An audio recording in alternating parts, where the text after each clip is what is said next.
നമുക്ക് ജോഗ്രഫി 9ാം ക്ലാസ്സിലെ 2ാമത്തെ ചാപ്റ്റർ പഠിക്കാം കേട്ടോ. 2ാമത്തെ ചാപ്റ്ററിൻ്റെ പേരാണ് വിശാല സമതല ഭൂവിൽ. അപ്പോൾ നമുക്ക് ഈ ചാപ്റ്റർ നോക്കാം. ഇതിൽ ഫസ്റ്റ് പറയണത് നമുക്ക് സിന്ധു ഗംഗ ബ്രഹ്മപുത്ര സമതലത്തെക്കുറിച്ചാണ് കേട്ടോ. നമുക്കറിയാം ഇന്ത്യയുടെ ഒരു മാപ്പ് അവിടെ കൊടുത്തിട്ടുണ്ട്. അതിൽ നമ്മൾ ഫസ്റ്റ് ചാപ്റ്ററിൽ പഠിച്ചത് ഉത്തരപർവ്വത മേഖലയെ കുറിച്ചാണ്. ഇതിപ്പോൾ പറയുന്നത് സിന്ധു ഗംഗ ബ്രഹ്മപുത്ര സമതലമാണ് കേട്ടോ. അപ്പോൾ നമുക്ക് എല്ലാം പഠിക്കുമ്പോഴും അതെവിടെയാണെന്ന് കറക്റ്റായിട്ടൊരു ബോധ്യം ഉണ്ടാവണം. അപ്പോൾ നമ്മൾ ഇന്ത്യയുടെ ആ മാപ്പ് നോക്കുമ്പോൾ തന്നെ അറിയാമല്ലേ, ഉത്തരപർവ്വത മേഖല അല്ലേ, അത് കഴിഞ്ഞിട്ട് താഴെയാണെന്ത് യെല്ലോ കളർ അല്ലേ, ആ മഞ്ഞ കളറിൽ കൊടുത്താൽ എന്ത് സിന്ധു ഗംഗ ബ്രഹ്മപുത്ര സമതലം. പിന്നെ ഇന്ത്യയുടെ സ്റ്റേറ്റ്സ് ഏതൊക്കെ സ്റ്റേറ്റ്സ് എവിടെയൊക്കെ വരുന്നത് നമുക്ക് അറിയണം കേട്ടോ. എന്നാൽ മാത്രമേ ഇനി സിന്ധു ഗംഗ ബ്രഹ്മപുത്ര സമതലത്തിൽ ഉൾപ്പെടാത്ത സ്റ്റേറ്റ് ഏത് അങ്ങനെയൊക്കെ ചോദിക്കുമ്പോൾ നമുക്കത് കിട്ടണം. അപ്പോൾ എല്ലാ സ്റ്റേറ്റ്സും ഇന്ന സ്ഥലത്താണ് നമുക്കൊരു ബോധം വേണം എപ്പോഴും. നമുക്ക് നോക്കാം ഈ ചാപ്റ്റർ നോക്കാം. മാനം മുട്ടെ ഉയർന്നു നിൽക്കുന്ന പർവ്വതങ്ങൾ, അതിവിശാലമായ സമതല ഭൂമികൾ, പീഠഭൂമികൾ, ചുട്ടുപൊള്ളുന്ന മണലാരങ്ങൾ, താഴ്വരകൾ മുതലായ വൈവിധ്യങ്ങളായ ഭൂരൂപങ്ങൾ ഭൗമോപരിതലത്തിൽ കാണപ്പെടുന്നു. ദശലക്ഷക്കണക്കിന് വർഷങ്ങൾ കൊണ്ട് രൂപം കൊണ്ടവയാണിവ. നമ്മുടെ രാജ്യത്തിൻ്റെ ഭൂപ്രകൃതി രൂപങ്ങളിലൊന്നായ ഉത്തരപർവ്വത മേഖലയെക്കുറിച്ച് നമ്മൾ കഴിഞ്ഞ ക്ലാസ്സിൽ പഠിച്ചതാണ് അല്ലേ. ഇനി ഉത്തരപർവ്വത മേഖലയുടെ തെക്കുഭാഗത്തായും ഉപദ്വീപീയ പീഠഭൂമിയുടെ വടക്കായും സ്ഥിതി ചെയ്യുന്ന വിസ്തൃതമായൊരു പ്രകൃതി ഭാഗം കാണുന്നില്ലേ. അതിവിശാലമായ ഒരു എക്കൽ സമതലമാണിത്. സിന്ധു ഗംഗ ബ്രഹ്മപുത്ര സമതലം എന്നറിയപ്പെടുന്നു. നമ്മൾ ഓരോ പോയിന്റ് വായിക്കുമ്പോഴും അത് മനസ്സിലാക്കി ഇന്ത്യയുടെ മാപ്പിൽ ഇന്ന സ്ഥലത്താണ്, അങ്ങനെ ഓരോ സ്റ്റേറ്റ്മെൻറ്റും നമ്മൾ മനസ്സിലാക്കി തന്നെ പോകണം. കാരണം നമുക്കറിയാലോ ക്വസ്റ്റ്യൻസ് ഇപ്പം അങ്ങനെയാണ് ചോദിക്കുന്നത്. അപ്പോൾ അതേ ഉത്തരപർവ്വത മേഖലയുടെ തെക്ക് അല്ലേ, താഴെയും പിന്നെ ഉപദ്വീപീയ പീഠഭൂമിയുടെ വടക്ക് ഭാഗത്തും അല്ലേ. അപ്പോൾ കറക്റ്റ് അല്ലേ, അവിടെയാണ് എന്ത് നമ്മുടെ സിന്ധു ഗംഗ ബ്രഹ്മപുത്ര സമതലം കാണപ്പെടുന്നത്. അതായത് ഹിമാലയ നദികളാണ് സിന്ധു ഗംഗ ബ്രഹ്മപുത്ര അല്ലേ, നമുക്ക് ഏകദേശം അതിൽ തന്നെ കിട്ടും. ആ സിന്ധു ഗംഗ ബ്രഹ്മപുത്രയുടെ എക്കൽ അവശിഷ്ടങ്ങളൊക്കെ നിക്ഷേപിച്ച് രൂപപ്പെട്ടതാണ് എന്ത് സിന്ധു ഗംഗ ബ്രഹ്മപുത്ര സമതലം. ഇനി ഉത്തരേന്ത്യൻ സമതലങ്ങൾ എന്നും അറിയപ്പെടുന്ന ഈ ഭൂപ്രകൃതി വിഭാഗം രൂപപ്പെട്ടത് എങ്ങനെയാണെന്ന് നമുക്ക് നോക്കാം. എക്കൽ എന്താണെന്നോടൊരു പറഞ്ഞിട്ടുണ്ട് കേട്ടോ, ഒരു പാരഗ്രാഫ് ഒരു ഇതിനകത്ത് ഒരു ബോക്സിൽ. അതായത് നദികൾ ഒഴുകിക്കൊണ്ട് വരുന്ന ചെളി, മണൽ, ചരൽ എന്നിവ ഉൾപ്പെട്ടുള്ള ശിലാവശിഷ്ടങ്ങളാണ് കേട്ടോ. ഒരു എക്സാമിന് അങ്ങനെ ചോദിച്ചിട്ടുണ്ട്, ശിലാവശിഷ്ടങ്ങളാണോ എക്കൽ എന്ന്. അപ്പോൾ നമുക്കറിയാം മണ്ണാണ് എക്കൽ എന്നുള്ളത് നമുക്കറിയാം. ആ ശിലാവശിഷ്ടം കാണുമ്പോൾ നമുക്കൊരു സംശയം വരണ്ട, എന്താണ് നദികൾ ഒഴുകിക്കൊണ്ടുവരുന്ന ചെളി, മണൽ, ചരൽ എന്നിവ ഉൾപ്പെട്ട ശിലാവശിഷ്ടങ്ങളാണ് എക്കൽ. ഒഴുകുന്ന വെള്ളം, കാറ്റ്, ഹിമാനികൾ, തിരമാല തുടങ്ങി ഭൗമോപരിതലത്തിൽ പ്രവർത്തിക്കുന്ന ബാഹ്യശക്തികളുടെ നിരന്തരമായ പ്രവർത്തന ഫലമായി ഭൗമോപരിതലത്തിൽ വൈവിധ്യമാർന്ന ഭൂരൂപങ്ങൾ ഉണ്ടാകുന്നു. ആയതിനാൽ ഇവയെ ഭൂരൂപീകരണ സഹായികളെന്നും പറയുന്നു അല്ലേ. നമുക്ക് വെള്ളമാവാം, കാറ്റാവാം, ഹിമാനിയാല ഇതുപോലൊക്കെ എന്താണ് എക്കലാവശിഷ്ടങ്ങൾ രൂപപ്പെടാം. ഇനി ഭൂരൂപങ്ങൾ ഉണ്ടാകുന്നതിന് സഹായകമായ പ്രക്രിയകൾ ഭൂരൂപീകരണ പ്രക്രിയകൾ എന്ന് വിളിക്കുന്നു. ഭൗതികവും രാസികവും ജൈവികവുമായ പ്രക്രിയകളുടെ ശിലകൾ പൊടിഞ്ഞുണ്ടാകുന്ന ശിലാവസ്തുക്കളെ ഈ ബാഹ്യശക്തികൾ ഒരിടത്തു നിന്ന് മറ്റൊരിടത്തേക്ക് നീക്കിക്കൊണ്ടു പോവുകയും താഴ്ന്ന പ്രദേശങ്ങൾ നിക്ഷേപിക്കുകയും ചെയ്യുന്നു. ഈ പ്രക്രിയയാണെന്ത് നിക്ഷേപണം എന്ന് വിളിക്കുന്നു. ഒരു ഉയർന്ന പ്രദേശത്തുള്ള ഇളകിയ ശിലാപദാർത്ഥങ്ങളെ മഴവെള്ളം മറ്റൊരു പ്രദേശത്തേക്ക് നീക്കിക്കൊണ്ടുപോയി നിക്ഷേപിക്കുന്നത് എങ്ങനെയാണെന്ന് കണ്ടില്ലേ അല്ലേ. നമുക്കറിയാം ഇവിടെ ഒരു പിക്ചറിൽ കൊടുത്തിട്ടുണ്ടായത് മഴത്തുള്ളികൾ വീണിട്ട് ആ ഇളകിയ വസ്തുക്കളെയൊക്കെ നീക്കിക്കൊണ്ടു പോവുകയാണ് അല്ലേ. നീക്കിക്കൊണ്ടു പോയിട്ട് എന്താണ് താഴ്ന്ന പ്രദേശങ്ങൾ നിക്ഷേപിക്കുന്നു. കണ്ടില്ലേ, ഈ ഒരു പിക്ചറിൽ കണ്ടില്ലേ, താഴ്ന്ന പ്രദേശങ്ങൾ നിക്ഷേപിക്കുകയാണ്. ഇനി ഒരു ഉയർന്ന പ്രദേശത്തുള്ള ഇളകിയ ശിലാപദാർത്ഥങ്ങളെ മഴവെള്ളം മറ്റൊരു പ്രദേശത്തേക്ക് നീക്കിക്കൊണ്ടുപോകുന്നു. ഉയർന്ന പ്രദേശങ്ങളിൽ നിന്നും ഉത്ഭവിക്കുന്ന നീർച്ചാലുകൾ ചെറുചാലുകളായി ഒഴുകിച്ചേർന്ന് അരുവികളായും പല അരുവികൾ ചേർന്ന് നദിയായും വികാസം പ്രാപിക്കുകയും ചെയ്യുന്നു. ഉയർന്ന പ്രദേശങ്ങളിൽ നിന്നും ഉത്ഭവിച്ചൊഴുകുന്ന നദികൾ വഹിച്ചുകൊണ്ടുവരുന്ന അവസാദങ്ങൾ താഴ്ന്ന പ്രദേശങ്ങൾ നിക്ഷേപിച്ച് കാലക്രമേണ അതിവിശാലമായ എക്കൽ സമതലങ്ങൾ ഉൾപ്പെടെയുള്ള നിക്ഷേപണ ഭൂരൂപങ്ങൾ സൃഷ്ടിക്കപ്പെടുന്നു. ഇനി ഈ നദികളുടെ ഉത്ഭവിക്കുന്ന പ്രദേശത്തെ എന്തു പറയും, ഒരു നദി ഉത്ഭവിക്കുന്ന പ്രദേശത്തെ ഉപരിഘട്ടം അല്ലേ. പിന്നെ അത് കഴിഞ്ഞ് കുറച്ചൊഴുകുമ്പോൾ എന്തു പറയും മധ്യഘട്ടം. പിന്നെ അത് കഴിഞ്ഞ് എന്ത് ചെയ്യും, ജലാശയത്തിൽ പതിക്കുന്നൊരു ഘട്ടമില്ല, അത് എന്തു പറയും കീഴ്ഘട്ടം, അല്ലെങ്കിൽ എന്തു പറയും നദീമുഖം. കണ്ട, കീഴ്ഘട്ടം, നദീമുഖം. അപ്പോൾ അതങ്ങനെ ഓർത്ത് വെക്കുക കേട്ടോ. ഉത്ഭവസ്ഥാനം എന്താണ് ഉപരിഘട്ടം, മറ്റേതെന്താണ് മധ്യഘട്ടം, അടുത്തത് എന്തു പറയും കീഴ്ഘട്ടം. കീഴ്ഘട്ടം തന്നെ എന്തു പറയും നദീമുഖം. നമുക്കൊക്കെ ഒരു ഡൗട്ട് വരും, നദീമുഖം എന്ന് പറയുമ്പോൾ ഉത്ഭവസ്ഥാനമാണോ? അല്ല, നദീമുഖം എന്ന് പറയുന്നത് അവസ്ഥാനമാണ് കേട്ടോ. കീഴ്ഘട്ടം, മുഖം എന്നൊക്കെ കേൾക്കുമ്പോഴേ നമുക്കത് തുടക്കമാണോ എന്നൊക്കെ ഒരു സംശയം വരും. പക്ഷെ അല്ല, നദീമുഖം എന്ന് പറയുന്നത് കീഴ്ഘട്ടം. ഇനി നമുക്ക് അടുത്ത് നോക്കാം.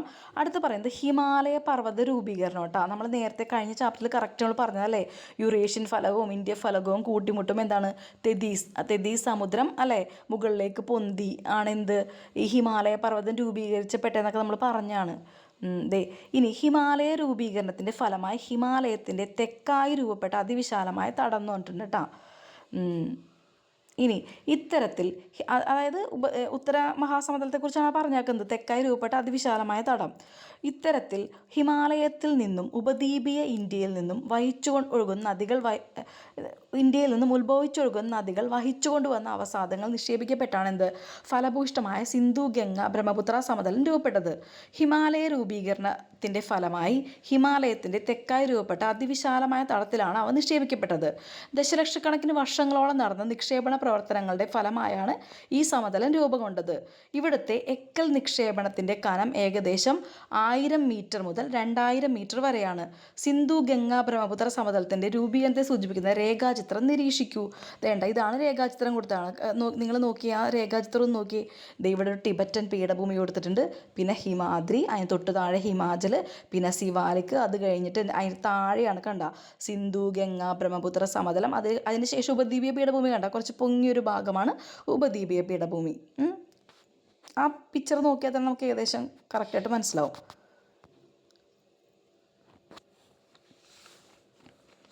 ഇനി ഒരു പറഞ്ഞത് സിന്ധു ഗംഗ ബ്രഹ്മപുത്ര സമതലത്തിലെ ഒഴുകുന്ന നദികൾ ഏതൊക്കെയാണ് നമുക്ക് ഏകദേശം അറിയാമല്ലോ. സിന്ധു ഗംഗ ബ്രഹ്മപുത്ര, അതായത് ഗംഗ, യമുന, ബെദുവ, കെൻ, സോൺ, യമുനയുടെ പോഷതികളെല്ലാം എന്താണ് ഈ സിന്ധു ഗംഗ ബ്രഹ്മപുത്ര സമതലത്തൂടെ ഒഴുകുന്നതാണ്.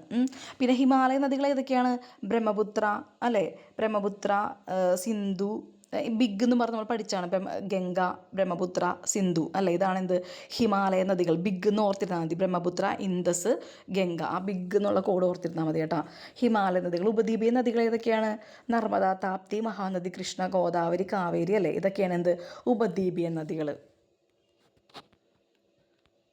ഇനി സിന്ധു നദീമുഖം മുതൽ ഗംഗാ നദീമുഖം വരെ ഏകദേശം 3200 കിലോമീറ്റർ നീളത്തിൽ വ്യാപിച്ചു കിടക്കുന്ന ഈ സമതലം ലോകത്തിലെ തന്നെ ഏറ്റവും വലിയ എക്കൽ പ്രദേശമാണ്.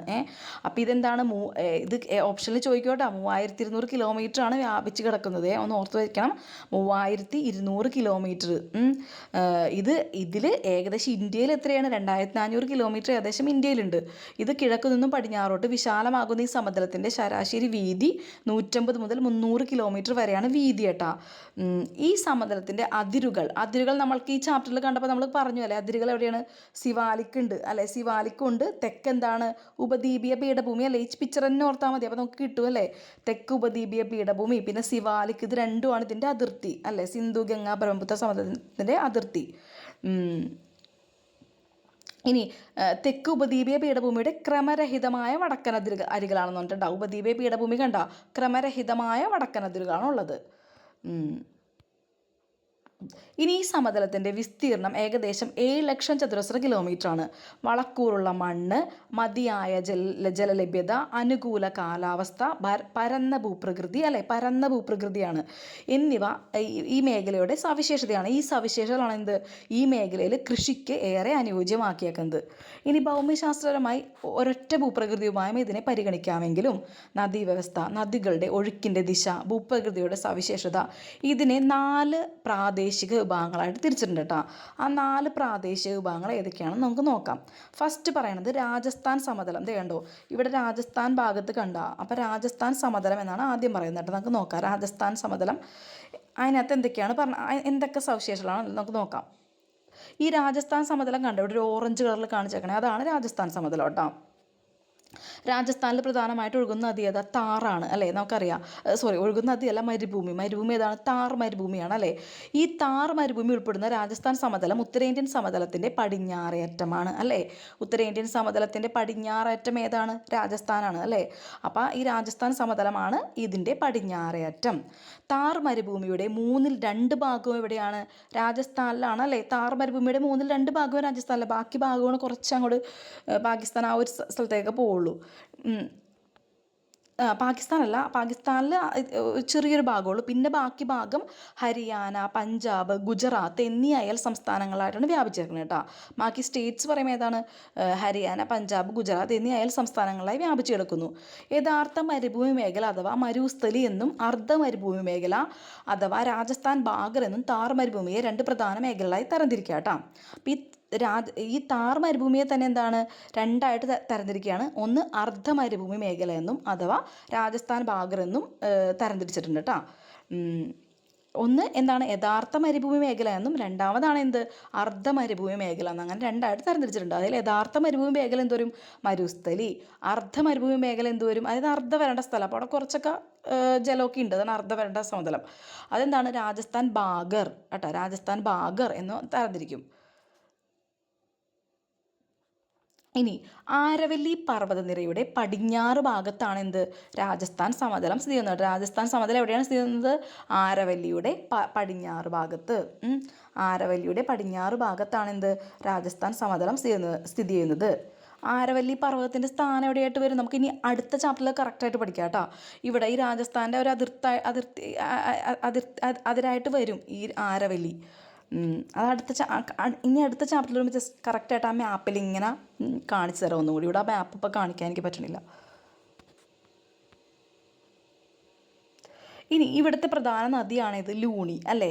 ഈ സമതലത്തിലെ പ്രധാന നദിയാണ് ലൂണി. രാജസ്ഥാനിൽ നിരവധി ഉപ്പുതടാകങ്ങളുണ്ട്. സംബാർ, ദിദ്വാന, സർഗോൾ ഇതൊക്കെ എന്താണ് രാജസ്ഥാനിലെ പ്രധാന ഉപ്പുതടാകങ്ങളാണ് കേട്ടോ. ഏതൊക്കെയാണ്? സംബാർ, സംബാർ നമുക്കറിയാം. ഈ ദിദ്വാന, സർഗോൾ രണ്ടും പഠിച്ചു വെച്ചാൽ മതി കേട്ടോ. ദിദ്വാന, സർഗാൾ എന്താണ് പ്രധാന ഉപ്പ് തടാകങ്ങളാണ് കേട്ടോ. ഇനി അടുത്തത് പഞ്ചാബ് ഹരിയാന തടാകം. പഞ്ചാബ് ഹരിയാന എന്താ ഈ പിങ്ക് കളറിൽ കാണിച്ചിട്ടില്ലേ? പഞ്ചാബ് ഹരിയാന, അതാണ് പഞ്ചാബ് ഹരിയാന സമതലം കേട്ടോ. പഞ്ചാബ് ഹരിയാന സമതലത്തിൻ്റെ പ്രത്യേകത നമുക്ക് നോക്കാം. രാജസ്ഥാൻ സമതലത്തിൽ നമ്മൾ മനസ്സിലാക്കിയല്ലേ, 2ആയിട്ട് തിരിച്ചിട്ടുണ്ട്. പ്രത്യേകത നമുക്ക് മനസ്സിലായി. ഇനി രാജസ്ഥാൻ സമതലത്തിൻ്റെ കിഴക്കോട്ടും വടക്ക് കിഴക്കോട്ടും സഞ്ചരിച്ചാൽ ഉത്തരേന്ത്യൻ സമതലം ക്രമേണ ഫലഭൂഷ്ടമായ ഒരു സമതലമായി മാറുന്നത് കാണാൻ പറ്റും. അതായത് നമുക്കറിയാം രാജസ്ഥാൻ സമതലം ക്രമേണ എന്താണ് മരുഭൂമിയാണല്ലേ, അപ്പോൾ അവിടെ അത്ര ഫലഭൂഷ്ടമായിരിക്കില്ല. പക്ഷേ പഞ്ചാബ് ഹരിയാന സമതലത്തിലേക്ക് വരുമ്പോഴേക്കും നന്നായിട്ട് ഫലഭൂഷ്ടമായി മാറുന്നത് നമുക്ക് കാണാൻ കഴിയും. അതായത് രാജസ്ഥാൻ സമതലത്തിൻ്റെ കിഴക്കും വടക്കിഴക്കുമായി വ്യാപിച്ചിരിക്കുന്ന സമതല ഭാഗമാണ് എന്ത് പഞ്ചാബ് ഹരിയാന സമതലം. ഇത് ഉത്തരേന്ത്യൻ സമതലത്തിൻ്റെ ഏത് ഭാഗമായിട്ട് വരും? അല്ലെ, ഉത്തരേന്ത്യൻ സമതലം മൊത്തമായിട്ട് ഉത്തരേന്ത്യൻ സമതലം എന്ന് പറയുമ്പോൾ മൊത്തമായിട്ടല്ലേ, അതിൻ്റെ പടിഞ്ഞാറ് ഭാഗമായിട്ട് വരും പഞ്ചാബ് ഹരിയാന സമതലം. ഇതെവിടെയും വരെയാണ്? ഇത് യമുന തീരം വരെ വ്യാപിച്ചിരിക്കുന്നത് കേട്ടോ. നമുക്ക് ഈ പിക്ചറിൽ കറക്റ്റായിട്ട് കാണതേ കണ്ട ദേ ഈ കണ്ട പിങ്ക് ഭാഗം അവസാനിക്കുന്നത് എവിടെയാണ്? കണ്ട യമുന നദീതീരത്തിന് അവസാനിക്കുന്നത് കറക്റ്റായിട്ട് കാണാൻ പറ്റുള്ളേ, അതാണ് കേട്ടോ. അപ്പോൾ ആ യമുന നദീതീരം വരെയാണ് ഇത് വ്യാപിച്ചു കിടക്കുന്നത് പഞ്ചാബ് ഹരിയാന സമതലം. ഇന്ത്യയിൽ പഞ്ചാബ്, ഹരിയാന, ഹിമാചൽ പ്രദേശ് എന്നീ സംസ്ഥാനങ്ങളായി വ്യാപിച്ചിരിക്കുന്ന ഈ സമതലത്തിൻ്റെ വ്യാപ്തി, അപ്പോൾ പഞ്ചാബ് ഹരിയാന സമതലം എന്ന് പറയുമ്പോൾ പഞ്ചാബ് ഹരിയാനയിൽ മാത്രമല്ല ഹിമാചൽ പ്രദേശിലും ഉണ്ട്. ഈ സമതലത്തിൻ്റെ വ്യാപ്തി ഏകദേശം 1.75 ലക്ഷം ചതുരശ്ര കിലോമീറ്ററാണ്. പടിഞ്ഞാറോട്ട് നേരിയ ചരിവുള്ള ഈ സമതലത്തിൻ്റെ പ്രധാന ഭാഗമായ പഞ്ചാബ് സമതലം മുഖ്യമായും സത്ലജ്, ചെലം, ചിനാബ്, രവി, ബിയാസ് അതായത് സിന്ധു നദിയുടെ പോഷകനദികൾ ഈ നദികൾ വഹിച്ചു കൊണ്ടുവരുന്ന അവസാദങ്ങൾ നിക്ഷേപിക്കപ്പെട്ട രൂപം കൊണ്ടാണ് പഞ്ചാബ് 5 നദികളുടെയും നാടെന്ന് അറിയപ്പെടുന്നു അല്ലേ. പഞ്ചാബ് ഹരിയാന സമതലത്തെ 5 പ്രധാന ദ്വീപുകളായി കൂടി തരംതിരിച്ചിരിക്കുന്നു. നമുക്ക് നോക്കാട്ടെ പ്രധാനപ്പെട്ട ദ്വീപുകൾ ഏതൊക്കെയാണെന്ന്. ഒന്ന് പറയുന്നത് ബിസ്ത് ജലന്ധർ ദ്വീപ്. ബിസ്ത് ജലന്ധർ ദ്വീപ് ഏതൊക്കെയാണ്? ബിയാസും സത്ലജും നദികൾക്കിടയിൽ. ബിസ്ത് ജലന്ധർ കണ്ട, അപ്പം ബിസ്ത് എന്നുള്ളതിൽ ബിസ്ത് ജലന്ധർ ഏതൊക്കെയാണ്? ബിയാസ്, സത്ലജ്. ബിസ്ത് ജലന്ധർ, ബിയാസ്, സത്ലജ് അങ്ങനെ തന്നെ പഠിച്ചു വയ്ക്കുക കേട്ടോ. ബിസ്ത്, ബിയാസ്, സത്ലജ്, ബിസ്ത് ജലന്ധർ. ഇനി അടുത്തതാണ് അപ്പോൾ ആ ബിസ്ത് എന്ന് പറയുമ്പോൾ ബിയാസ്, സത്ലജ്, ബിസ്ത് ജലന്ധർ, ബിയാസ്, സത്ലജ് ആ പേരിൽ നിന്ന് തന്നെ കിട്ടും. ഇനി ബാരി ഏതാണ്? ബിയാസ്, രവി കണ്ട ആ പേര് ബാരി, ബിയാസ്, രവി, ബാരി. പിന്നെ ബിയാസ്, രവി. ഇനി രചന ഏതാണ്? രവി, ചിനാബ്. രചന രവി, ചിനാബ്. ഇനി ചാജ്, ചിനാബ്, ചലം കണ്ട ചാജ്, ചിനാബ്, ചലം. സിന്ധ് സാഗർ, ചലം, ചിനാബ്. സിന്ധ് സാഗർ മാത്രമാണ് ആ പേരിനോട് സാമ്യമില്ലാത്തത്. അപ്പോൾ സിന്ധ് സാഗർ എന്താണ്? ചലവും ചിനാബും ആണ് കേട്ടോ. ചാജ് കറക്റ്റായിട്ട് പഠിച്ചു വയ്ക്കുക. ചാജ് എന്ന് പറയുന്നത് ചിനാബ്, ചലമാണ്. ചാജ് അപ്പോൾ ചായയാണല്ലോ ആദ്യം, അപ്പോൾ ചിനാബ്, ചലം. അപ്പോൾ സിന്ധ് സാഗർ വരുമ്പോൾ നേരെ ഓപ്പോസിറ്റ് വരും, ചലം, ചിനാബ്. അപ്പോൾ ഒരെണ്ണം പഠിച്ചു വെച്ചാൽ മതി, ചാജ് പഠിച്ചു വെച്ചാൽ മതി കേട്ടോ. ചാജ്, ചിനാബ്, ചലം. സിന്ധു സാഗർ എന്ന് പറയുമ്പോൾ ചലം, ചിനാബ് അങ്ങനെ വരും. അതാണ് പ്രധാനപ്പെട്ട ദ്വീപുകൾ. ഇനി അടുത്ത് നമ്മൾ പഠിക്കാൻ പോണത് ഗംഗാ സമതലം കേട്ടോ. അപ്പോൾ നമ്മളിത് ഗംഗാ സമതലത്തിൻ്റെ പിക്ചറിലൂടെ കൊടുത്തിട്ടുണ്ട്. നമ്മൾ രാജസ്ഥാൻ സമതലം പഠിച്ചു, പഞ്ചാബ് ഹരിയാന സമതലം പഠിച്ചു, അടുത്തത് ഗംഗാ സമതലം കേട്ടോ പഠിക്കാൻ പോണത്. ഈ ഗംഗാ സമതലം കണ്ട ഉപരി ഗംഗാ സമതലം, മധ്യ ഗംഗാ സമതലം, അങ്ങനെ കീഴ് ഗംഗാ സമതലം, അങ്ങനെ 3ആയിട്ട് തരംതിരിച്ചിരിക്കുകയാണ് കേട്ടോ. ഇത് കറക്റ്റായിട്ട് ഈ പിക്ചറിൽ കാണാൻ കണ്ട ഉപരി ഗംഗാ സമതലം, മധ്യ ഗംഗാ സമതലം, കീഴ് ഗംഗാ സമതലം. ഇനി പഞ്ചാബ് ഹരിയാന സമതലത്തിൻ്റെ കിഴക്കായി സ്ഥിതി ചെയ്യുന്ന സമതലഭാഗമാണിത് ഗംഗാ സമതലം. നമുക്ക് ആ ഭൂപടം നോക്കി കറക്റ്റായിട്ട് ഈ ജോഗ്രഫി ഒരു സംഭവം പഠിക്കുമ്പോൾ നമ്മൾ ഏകദേശം നമ്മൾ ആ ഭൂപടം ഒന്ന് നോക്കി പഠിക്കുക, അല്ലെന്നുണ്ടെങ്കിൽ ആ ഭൂപടത്തിൻ്റെ വിവരം നമുക്ക് ഉണ്ടായിരിക്കണം കേട്ടോ. എന്നാൽ മാത്രമേ നമ്മുടെ തലയ്ക്ക് കയറുള്ളൂ അത്. ഇനി ഇതെങ്ങനെയാണ് ഉത്തരാഖണ്ഡ്, ഉത്തർപ്രദേശ്, ഹരിയാന, ഡൽഹി ഈ സംസ്ഥാനങ്ങളിലും ജാർഖണ്ഡ്, പശ്ചിമ ബംഗാൾ ആ സംസ്ഥാനങ്ങളുടെ ചില ഭാഗങ്ങളിലൊക്കെയാണ് ഈ ഗംഗാ സമതലം ഉൾക്കൊള്ളുന്നത് കേട്ടോ. സമുദ്രനിരപ്പിൽ നിന്ന് ശരാശരി 200 മീറ്റർ ചരിവ് കിഴക്കോട്ടാണ് കേട്ടോ. ഗംഗാ സമതലത്തിൻ്റെ ചരിവ് എങ്ങോട്ടാണ്? കിഴക്കോട്ടാണ്. മറ്റേത് നമ്മൾ പറഞ്ഞു പടിഞ്ഞാറോട്ടാണെന്ന് പറഞ്ഞു പഞ്ചാബ് ഹരിയാന സമതലമൊക്കെ പഠിച്ചപ്പോൾ. ഇത് പറയണ ചരിവ് എങ്ങോട്ടാണ്? കിഴക്കോട്ടാണ് കേട്ടോ.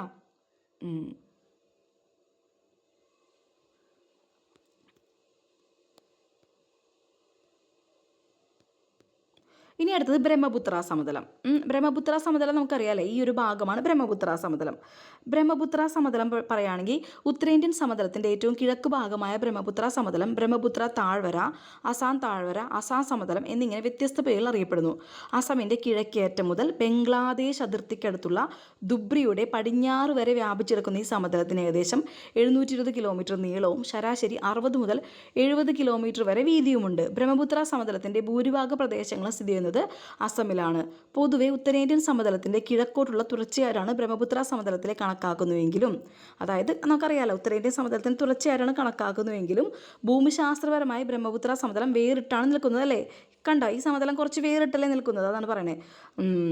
ഭൂമിശാസ്ത്രമായി കുറച്ച് വേറിട്ട് നിൽക്കുന്നു. വടക്കിഴക്കൻ ഹിമാലയവും കിഴക്ക് പത്കായ് നാഗ കുന്നുകളും തെക്ക് ഗാരോ ഗാസിയ ജയന്തിയ കുന്നുകളും മിഗിർ കുന്നുകളും ചേർന്ന് ഈ സമതല ഭാഗത്തെ വേർതിരിച്ച് നിർത്തുന്നു. ഇനി ബ്രഹ്മപുത്ര സമതലത്തിൻ്റെ പടിഞ്ഞാറായി കീഴ്ഗംഗാ സമതലം സ്ഥിതി ചെയ്യുന്നുണ്ട്. കണ്ട ബ്രഹ്മപുത്ര സമതലത്തിൻ്റെ പടിഞ്ഞാറ് എന്താണ് കണ്ടില്ലേ നമ്മൾ, കീഴ്ഗംഗാ സമതലം സ്ഥിതി ചെയ്യുന്നത്. ഇതൊക്കെ സ്റ്റേറ്റ്മെൻറ്റ് ചോദിക്കോട്ടെ, ശരിയാണോ തെറ്റാണോ എന്നൊക്കെ നമ്മൾ അറിയണം നേരത്ത്. ഇനി ബ്രഹ്മപുത്ര നദിയുടെയും അതിൻ്റെ പോഷക നദികളുടെയും നിക്ഷേപണ പ്രക്രിയയിലൂടെ രൂപപ്പെട്ടാണ് എന്ത് ഈ ബ്രഹ്മപുത്ര സമതലം. അതായത് ബ്രഹ്മപുത്ര നദിയുടെ പോഷകതകൾ ഏതൊക്കെയാണ്? ടീസ്റ്റ, മാനസ്, ലോഹിത്, ദിബാങ് കേട്ടോ. ടീസ്ത, മാനസ്, ലോഹിത്, ദിബാങ് ഇതൊക്കെയാണെന്ത് ബ്രഹ്മപുത്ര നദിയുടെ പോഷകതകൾ. ഈ സമതലം എക്കൽ വിശറികളാൽ സമ്പന്നമാണ്. കണ്ട എക്കൽ വിശറി എന്ന് വെച്ചാൽ എന്താണ്? നമുക്കിത് കാണുമ്പോൾ തന്നെ അറിയാമല്ലേ, ഇവിടെ നിന്ന് ഇങ്ങനെ കടന്നിട്ട് ഒരു എക്കൽ പോലെ അല്ലെ, എക്കൽ പോലെ ഒരു വിശറി പോലെ, എക്കലല്ല വിശറി പോലെയാണ് ഇത് വന്നാക്കുന്നത്. അതുകൊണ്ടാണ് ഇവിടെ വേണ്ട ഈ പടം വേണ്ട ഇത് കണ്ട എക്കൽ വിശറികളാൽ സമ്പന്നമാണ്. സമതല പ്രദേശങ്ങളെ തുടർന്നൊഴുകുന്ന നദികൾ പല ചാലുകളായി പിരിയുന്നു. ഒഴുക്ക് തീരെ കുറയുമ്പോൾ വളഞ്ഞു പുളഞ്ഞ് എന്താണ് ഓക്സ്ബോ തടാകങ്ങൾ സൃഷ്ടിക്കും. എന്താണ് ഓക്സ്ബോ തടാകങ്ങൾ? നദി താരതമ്യേന ചരിവ് കുറഞ്ഞതോ നേരിയ ചരിവുള്ളതോ ആയ പ്രദേശങ്ങളോടെ കടന്നു പോകുമ്പോൾ അവസാദ നിക്ഷേപങ്ങൾ നദിയുടെ ഒഴുക്കിനെ തടസ്സപ്പെടുത്തും അല്ലേ. അവിടെ ഒഴുക്കില്ല, അതായത് ഒഴുക്ക് കുറവാണ്. അപ്പോൾ എന്താണ് അവസാദ നിക്ഷേപങ്ങൾ ഉണ്ടാവും അവിടെ. ആ അവസാദ നിക്ഷേപങ്ങൾ നദിയുടെ ഒഴുക്കിനെ തടസ്സപ്പെടുത്തും. അതിൻ്റെ ഫലമായി നദി എന്താണ് വളഞ്ഞു പുളഞ്ഞു ഒഴുകും അല്ലേ. അപ്പോൾ അവിടെ ഒരു കര പോലുള്ളൊരു രൂപം സൃഷ്ടിക്കപ്പെടും. അതാണ് എന്ത് മിയാൻഡറുകൾ. ഇനി തുടർച്ചയായ ഈ അപരദന നിക്ഷേപണ പ്രക്രിയയുടെ മൂലം, അതായത് നദികൾ വരും, അവിടെ നിക്ഷേപങ്ങൾ ഉപേക്ഷിക്കും അല്ലേ. അങ്ങനെ ഉള്ള പ്രക്രിയയിലൂടെ എന്താണ് വലയങ്ങൾ കൂടുതലായിട്ട് വളയും അല്ലെ. ആദ്യം ഒരു ചെറിയൊരു വലയമായിരിക്കും, പിന്നെ അത് നിക്ഷേപങ്ങൾ അടിഞ്ഞു കൂടി കൂടുതലായിട്ട് വളയും അല്ലേ. പിന്നീട് എന്താണ് ഒഴുക്ക് കൂടുന്ന സമയത്ത് എന്ത് വരും? നദികൾ നേരെ ഒഴുകാൻ തുടങ്ങും അല്ലേ. അപ്പോൾ അതെന്താണ് ആ നദീഭാഗം ഒരു റൗണ്ടായിട്ട് അവിടെ നിന്ന് വേർപെട്ട് ഒറ്റ തടാകങ്ങളായിട്ട് സ്ഥിതി ചെയ്യും. ഇത്തരം തടാകങ്ങളാണ് എന്ത് ഓക്സ്ബോ തടാകങ്ങൾ കേട്ടോ. അപ്പോൾ അത് മനസ്സിലാക്കി വെച്ചോ. ഓക്സ്ബോ തടാകങ്ങൾ എന്ന് പറഞ്ഞാൽ ഇതാണ്.